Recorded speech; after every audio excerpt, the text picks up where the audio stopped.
নমস্কার বন্ধুরা, বাংলা সাহিত্যের রোমাঞ্চকর কিছু গল্প দিয়ে সাজানো আমাদের এই বিশেষ নিবেদন রহস্যে ঘেরা ভৌতিক ঘটনা। আজ আপনাদের জন্য রয়েছে বিশিষ্ট সাহিত্যিক সুধীন্দ্রনাথ দত্তের লেখা ভূতুড়ে ট্রেন। লেখক শ্রী সুধীন্দ্রনাথ দত্ত জন্মগ্রহণ করেন 1901 সালে 30শে অক্টোবর। তিনি ছিলেন একাধারে সাহিত্যিক, সাংবাদিক এবং জনপ্রিয় লেখক। তিনি রবীন্দ্রনাথ এর সময় ছিলেন, বলা যেতে পারে তিনি রবীন্দ্রনাথের পরেই তখনকার দিনের বিখ্যাত লেখক।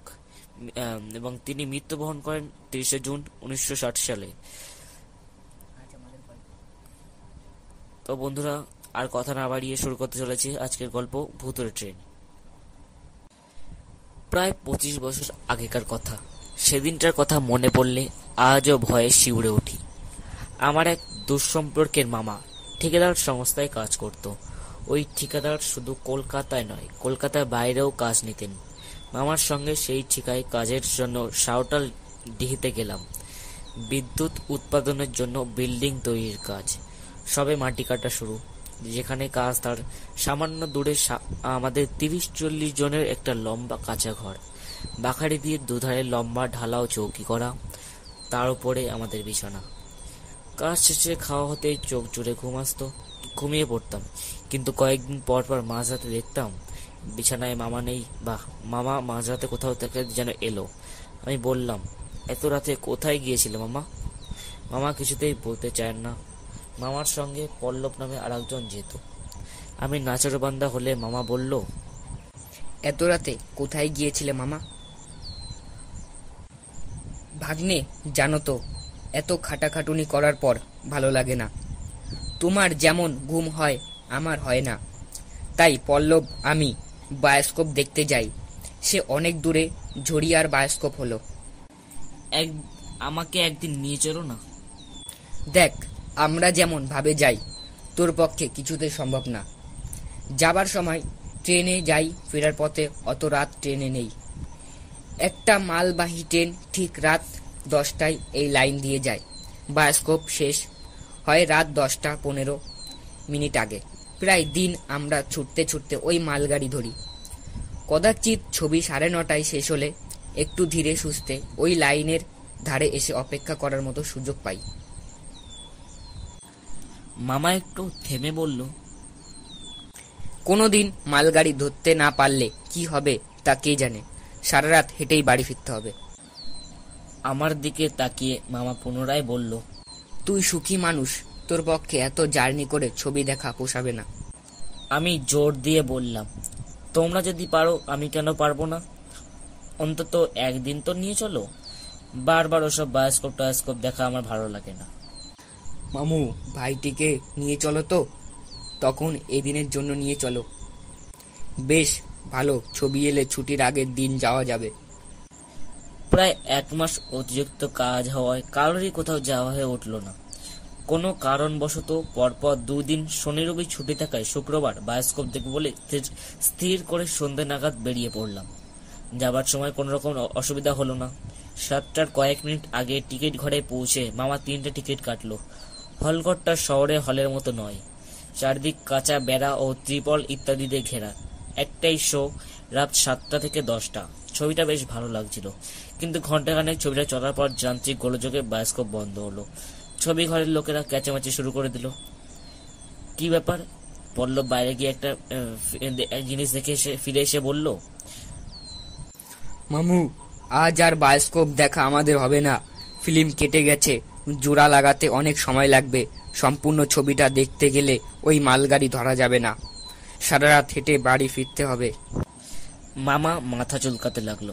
পল্লব আমার দিকে তাকিয়ে বলল, সম্পূর্ণ ছবিটা কি দেখা যাবে? ভাইটি, কি বলছো? মামা আমার দিকে তাকিয়ে বলল, ফিরে চল।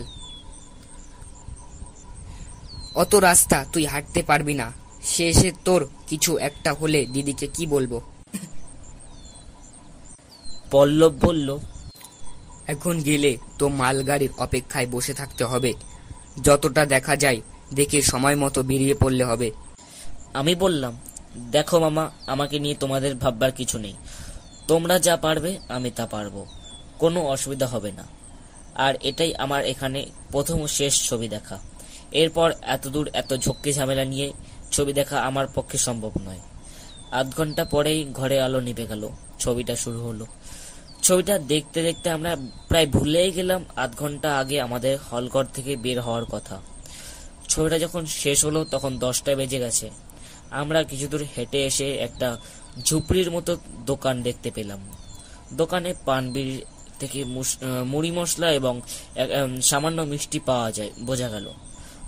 দোকানে একটা পাটি খুলে বিছানা করছিল শোবার জন্য। মামা জিজ্ঞাসা করলো, দাদা, যে মালগাড়িটা এমন সময় যায় সেটা চলে গেছে?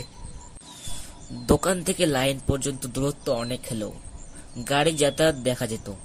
দোকানে একটু থেমে বলল, হ্যাঁ, মালগাড়িটা কিছুক্ষণ হলো চলে গেছে। মামা বলল, নাও এবার বোঝো ঠেলা, সারা রাত হেঁটে মরো। অনেক বলাতে দোকানে কিছু মুড়ি মিষ্টি আমাদের দিল। সেগুলো আমরা একটু ধীরে সুস্থে খাচ্ছিলাম। পল্লব বলল, দাদা, আজকে রাতটুকু কোথাও থাকার ব্যবস্থা যদি করে দিতেন। দোকানি খেকিয়ে উঠল, মরণ, এর জন্য মশাই আপনাদের খাবার দিতে চাইছিলাম না। কথাই বলে খেতে পেলে শুতে চাই। তা কত দূর যাবেন যে যেতে অসুবিধা হবে? মামা বলল, সাউথ আলডি। দোকানি তাচ্ছিল্য ভাবে বলল, ও, ওইটুকু পথ দিনে আমরা কয়েকবার যাওয়া আসা করি। জোর পায়ে হেঁটে গেলে আধ ঘন্টা 1 মিনিট বেশি লাগবে না। ট্রেনই আসতে প্রায় আধ ঘন্টার সময় লেগেছে। জোর পায়ে হেঁটে গেলে 1.5 ঘন্টায় পৌঁছানো সম্ভব নয়। জেনেও বললাম, কোথাও রাতে থাকা আমার পক্ষে সম্ভব নয়। পেটে তো কিছু পড়লো, গরমকালে হেঁটে যেতে অসুবিধা হবে না। খাবারের দাম দিয়ে ভগবানের নাম স্মরণ করে আমরা হাঁটা শুরু করলাম। আধ ঘন্টা হেঁটে আমরা 3 জনেই হাঁপিয়ে উঠলাম। আমরা হাঁটছিলাম ট্রেনের লাইন ধরে। চারিদিক অন্ধকার, নিস্তব্ধ।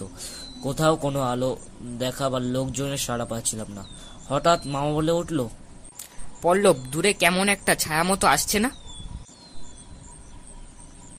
তাই তো, বুকের উপর দুটো কি জ্বলছে, অথচ মাথা দেখতে পাচ্ছি না। কি ব্যাপার বলো তো?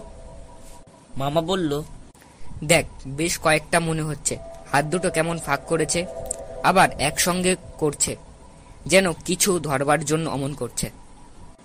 মামা ও পল্লব দুজনেই খুব সাহসী। পল্লব বলল, মামু, গতি তো খুব সুবিধার মনে হচ্ছে না। লাইন ছেড়ে নিচে রাস্তা দিয়ে চলো। আমরা ট্রেনের লাইন ছেড়ে লাইনের অনেক নিচে এক ফালি সরু রাস্তা দিয়ে হাঁটা শুরু করলাম। এবার আমি স্পষ্ট দেখলাম দূরে মুন্ডুহীন ছায়াগুলো হাত দুটো ফাঁকা করছে, আবার একসঙ্গে করছে। 3 জনের ব্যাপারটা লক্ষ্য করে ভীত হয়ে পড়লাম। বাধ্য হয়ে আমরা সামনে না এগিয়ে দ্রুত পিছন দিকে ফিরে যেতে লাগলাম। আমরা যত দ্রুত এগোই না কেন, ছায়াগুলো যেন তত দ্রুত এগিয়ে আসে। বুঝলাম, আজ আমাদের একটা দুর্ঘটনা ঘটবেই, বাঁচবার কোনো পথ নেই। ঠিক এমন সময় দেখলাম লাইনের উপর দিয়ে একটা মালগাড়ি ধীর গতিতে এগিয়ে চলে যাচ্ছে। পল্লব চেঁচিয়ে বলল, মামু, মালগাড়ি, তাড়াতাড়ি দৌড়াও। পল্লব দৌড়ে লাইনে পৌঁছে মালগাড়িতে উঠে পড়ল। মামা ছুটছিল, আমিও ছুটছিলাম মামার পিছনে। কিসে একটা হোঁচট খেয়ে লাইন থেকে একটু দূরে পড়ে যাই। ভয়ও অমন হোঁচট খাওয়ায় আমি প্রায় জ্ঞান শূন্য হয়ে পড়েছিলাম। একটু চেতনা হতেই দেখলাম আমি মালগাড়িতে, চালকের ইঞ্জিন বগিতে। মামা বলল, বুঝলি পল্লব, গাড়িটা ধরতে না পারলে তুমি আমি কেউ প্রাণ ফিরে যেতে পারতাম না। মামা ব্যাপারটা যা আমাকে বলেছিল। পল্লব দৌড়ে গাড়িতে উঠে ইঞ্জিন বগিতে গিয়ে আমরা দুজনে দৌড়াতে পারছিল না বিপদে পড়েছি বলে। চালককে গাড়ি থামাতে বলল পল্লব।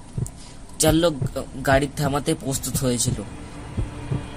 পল্লব এবং মামা এসেই আমাকে কোন রকমের গাড়ি তুলতেই মালগাড়ি দ্রুত বেগে চলতে থাকে। পল্লব বলেছিল, গাড়ি চলতেই দেখলাম একটা দুটো নয়, অগুন্তি মুন্ডুহীন ছায়াগুলো মালগাড়িকে ধরবার জন্য ছুটছিল। সাঁওতাল ডিহিতে পৌঁছালে চালক বলল, বাবু, আমার নাম মঙ্গল। আগে ট্রেন ড্রাইভার ছিলাম, এখন মালগাড়ি চালাই। আমার কোনো ভয় নেই। অনেক রাত হয়েছে, এবার বাড়ি যান। অন্ধকারে সে এমন ভাবে ছিল যে তাকে ঠিক দেখতে পাচ্ছিলাম না। আমি বললাম, দাদা, আপনার গাড়ি না এলে ওই ছায়াগুলো আমাকে ধরে ফেলতো। এর জন্যই আপনাকে জানাই অসংখ্য ধন্যবাদ। আচ্ছা, ওই ছায়াগুলো কি আমাদের কি মেরেই ফেলতো? মঙ্গল বলল, ধন্যবাদের কিছু নেই বাবু, সবই ওপরওয়ালার ইচ্ছা। যে ছায়াগুলোকে দেখেছিলেন ওগুলো লাইনের কাটা পড়া মানুষদের দুষ্ট আত্মা। ওদের মুন্ড নেই, বুকের উপরে চোখ থাকে। আপনারা কেউ ওদের হাত থেকে রেহাই পেতেন না। প্রায় শেষ রাতে আমরা আস্তানায় পৌঁছালাম। কয়েকদিন পর মামা আমাকে আর সেখানে রাখতে চাইল না। কলকাতার টিকিট কেটে বলল, তুই বাড়ি যা,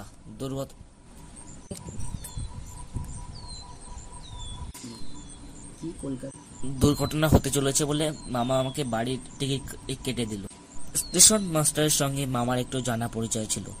মামা কথায় কথায় একরকম যেচেই বলল, বুঝলেন দাদু, গেল শুক্রবার রাতে ঝড়িয়ার বায়োস্কোপ দেখতে গিয়ে কি বিপদ না পড়েছিলাম। আমার জন্য ভাবি না, ভাগ্নের জন্য একটা হলে দিদির কাছে কিছু হলে দিদির কাছে কি মুখ নিয়ে যেতাম, তাই ভাগ্নেকে বাড়ি পাঠিয়ে দিচ্ছি। স্টেশন মাস্টার মামার দিকে তাকিয়ে আশ্চর্য হয়ে বলল, তোমরাই তাহলে শুক্রবার রাতে শনিবার মধ্যরাতে ওই মালগাড়ি করে এসেছ? শনিবার সকালে অনেক কষ্টে ওই মালগাড়ির লাইন থেকে সরানো হয়েছে। ওকে যে ওই গাড়িটা লাইনে কি করে কেন কে আনলো তার হদিশ এখনো পায়নি। ব্যাপারটা এবার পরিষ্কার করে বলো তো। মামার মুখ থেকে সমস্ত ঘটনা বিবরণ শুনে স্টেশন মাস্টার বেশ কিছুক্ষণ চুপ করে থেকে বলল, মঙ্গল ছিল দূরপাল্লার ট্রেন ড্রাইভার, খুব সৎ ও ন্যায়ধর্মী মানুষ। আজ থেকে প্রায় 2 বছর আগে কয়েকজনের চক্রান্তে ট্রেন চালকের পদ থেকে বঞ্চিত হয়। চাকরি গেলে বেচারার সংসার ভেস্তে যাবে ভেবে রেল সরকার তাকে ট্রেনের লাইসেন্স বাতিল করে মালগাড়ি চালকের কাজে বহাল করলো। মঙ্গলু কিন্তু তাতে একটু দুঃখ পেল না বা কাউকে দোষারোপ করলো না। হেসে বলল, চাকরি আছে এটাই যথেষ্ট, বরং আমার পদোন্নতি হলো। কারণে অকারণে প্রায় সে মালগাড়ি চালাতো। আমরা রেগে বলতাম, কি রে মঙ্গলু, এই অসময় গাড়ি বের করলে?